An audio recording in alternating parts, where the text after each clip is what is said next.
Welcome into the BSN Rockies Weekly Breakdown presented by Canyon Bakehouse. Canyon Bakehouse makes delicious, certified gluten-free breads, bagels, English muffins, and other baked goods right here in Colorado.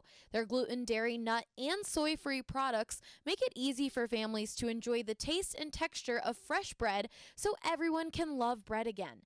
Find them at any major grocery store in the freezer or fresh bread aisle and visit canyonglutenfree.com to grab a coupon. I'm Allie Monroy, and with me today is BSN Rockies beat writer Drew Creasman, and we are outside of Coors Field, but the Rockies are not here. They're in St. Louis taking on the Cardinals for a 4-game set. Drew, we found out yesterday that Jon Gray has been sent on the IL because of a fractured foot. Do you have any other information on that?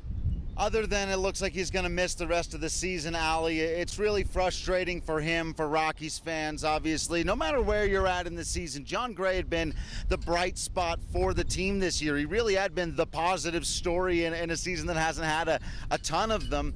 And to see it end this way, it couldn't be much more frustrating a way for his season to end. And really did kind of, despite what happened after that, kind of put a nail in the coffin for the Rockies season. That said, you know, you expect him to be ready to go for next year, which is the most important thing anyway. So because of that, we saw the debut of Tim Melville. What did you think of his performance?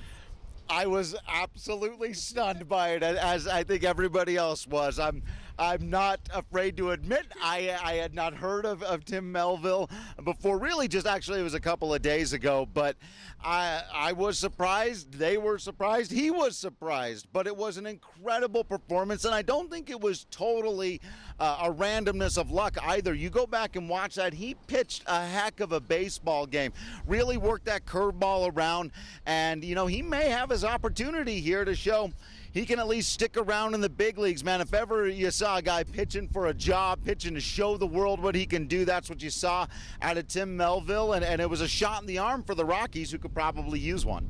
Well, like I mentioned, the Rockies are in St. Louis. What are a few things you'll be watching for in this series?